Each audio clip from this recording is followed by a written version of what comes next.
Apa kabar pemirsa? Jumpa kembali dengan saya Oki Zainufri dalam program Telisik Hukum, sebuah program yang akan mengupas dan menelisik lebih jauh persoalan-persoalan hukum yang ada di sekitar kita.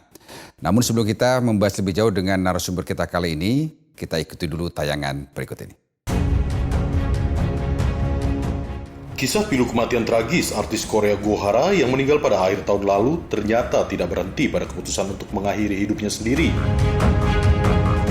Drama demi drama artis dari negara drakor tersebut berlanjut ketika ibu kandung Go Hara menuntut pembagian hak sebesar 50% atas seluruh harta yang ditinggalkan oleh Go Hara. Namun kemudian, tuntutan sang ibu berubah serangan balik yang dilayangkan oleh ayah dan juga saudara kandung Go Hara lainnya. Hal itu dikarenakan sang ibu telah meninggalkan mereka sekeluarga semenjak kecil dan sang ibu baru muncul ketika kabar meninggalnya sang anak berhembus di media massa. Kejadian serupa tentu tidak hanya terjadi di Korea saja. Ragam kejadian terkait warisan sudah menjadi bagian dari kehidupan manusia, termaksud di Indonesia. Isu ini pun terbilang sangat sensitif, karena tali persaudaraan dan ikatan keluarga bisa terpecah hanya karena tidak tercapainya keadilan maupun kesepakatan pembagian harta waris. Definisi warisan sendiri adalah peninggalan yang diturunkan oleh pewaris yang sudah meninggal kepada orang yang menjadi ahli waris sang pewaris. Dengan munculnya banyak masalah terkait warisan, maka muncullah hukum waris yang mengatur tentang harta warisan tersebut. Dan di Indonesia sendiri terdapat 3 hukum waris. Dalam telisik hukum kali ini akan dibahas bagaimana setiap kasus terkait hak waris diselesaikan dan dengan menggunakan hukum waris yang berlaku. Bagaimana ketentuannya dan siapa saja yang berhak mendapatkan harta warisan tersebut?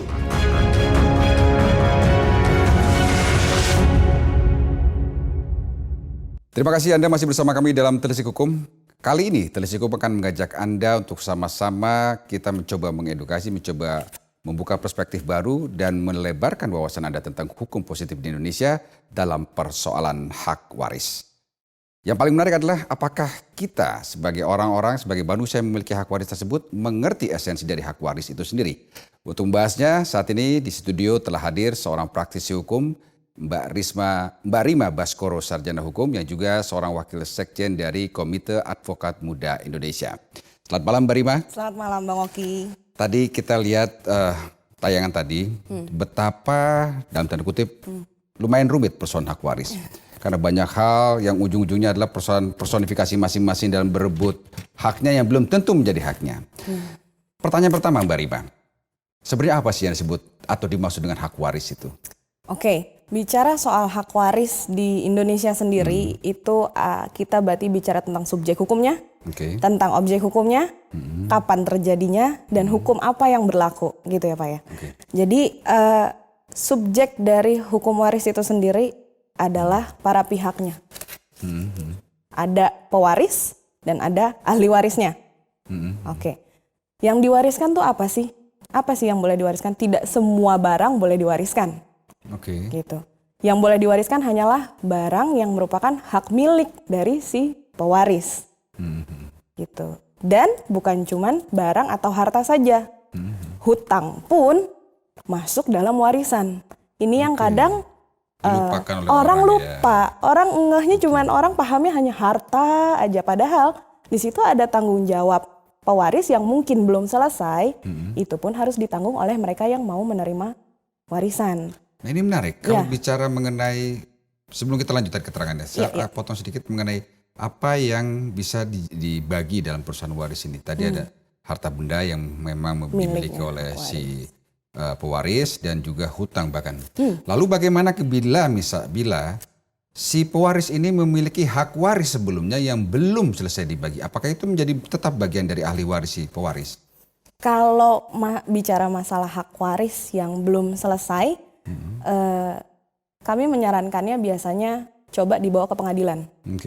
Supaya apa? Supaya aman. Jadi kita minta penetapan pengadilan. Ini ada persoalan hak waris yang belum selesai. Kita minta penetapan dari pengadilan. Bagaimana baiknya? Gitu. Itu menurut saya jalan tengah yang sangat baik supaya di kemudian hari tidak ada konflik. Jadi begitu keluar penetapan pengadilan, para pihak sudah tidak bisa protes lagi dong. Ini yang diputus oleh pengadilan seperti ini. Seperti itu. Iya, jadi itu yang harus diikuti. Oke, kembali ke soal definisi tadi. Iya. Hak waris tadi sudah Mbak Rima sebutkan demikian. Lalu apa yang dimaksud dengan si pewaris dan juga si ahli waris nih? Khususnya dalam konteks hal-hal yang biasa dan memang sering ditemukan dalam persoalan pembagian hak waris ini. Oke, dari persoalan hukum waris sendiri di Indonesia itu sumber hukumnya sebenarnya bukan cuma satu, Bang Oki. Mungkin yang orang paham selama ini hanya hukum perdata yang diatur di Kitab Undang-Undang Hukum Perdata. Tapi kita juga punya kompilasi hukum Islam. Nah ini yang biasa untuk mereka yang beragama Islam. Dan selain dua itu, kita juga punya hukum adat.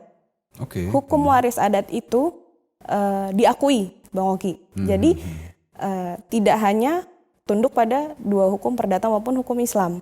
Kenapa hukum adat ini diakui? Karena sistem hukum adat sendiri diakomodir dalam tatanan hukum di Indonesia. Meskipun dia tidak tertulis ya, mungkin banyak kan pasti hukum adat tidak tertulis karena kan adat sendiri di Indonesia ada berapa banyak gitu kan. Tapi pernah ada satu jurisprudensi Mahkamah Agung itu di tahun 83. Itu memang pada saat itu sedang ada perkara, para pihak ini bingung mau pakai hukum apa untuk membagi waris gitu kan. Akhirnya majelis hakim memutuskan ya sudah ini dibagi berdasarkan hukum adat Jawa Tengah. Ya jadi untuk dasar hukumnya sendiri ada 3 sebenarnya, perdata, kompilasi hukum Islam dan hukum adat. Untuk pihaknya pun secara garis besar yang namanya ahli waris itu sebenarnya dibagi jadi 2 golongan besar. Ada ahli waris ab intestato istilahnya. Ab intestato berarti ahli waris yang memang dia posisinya sudah dijamin dan disebutkan dalam sumber hukum positif di Indonesia. Contohnya? Contohnya, kalau di KUH Perdata itu ada golongan 1, golongan 2, golongan 3. Golongan 1 itu adalah pasangan dari si pewaris, maksudnya suami atau istri dari si pewaris ya. Kemudian juga anak-anak kandung dari si pewaris. Itu golongan 1. Kalau pada saat pewaris meninggal tidak punya golongan 1, berarti akan naik ke golongan 2. Golongan 2 itu adalah orang tua kandung si pewaris dan kakak adik atau saudara kandungnya pewaris. Kalau golongan 2 nggak ada, baru kita naik ke golongan 3. Golongan 3 itu adalah kakek nenek, keluarga dari orang tua si pewaris. Bukankah sama dengan hukum kompilasi Islam itu? Kalau Islam itu filosofinya melihatnya dari hubungan darah. Ya, jadi hubungan darah dan hubungan perkawinan, 2 ya dibaginya. Kalau hubungan darah itu kan berarti kan ada ayah ibu, ada anak kandung. Sedangkan kalau untuk hubungan perkawinan berarti ke pasangannya. Dan dibagi juga porsinya untuk yang laki-laki dan perempuan. Yang untuk pembagiannya kalau perdata kan sama rata.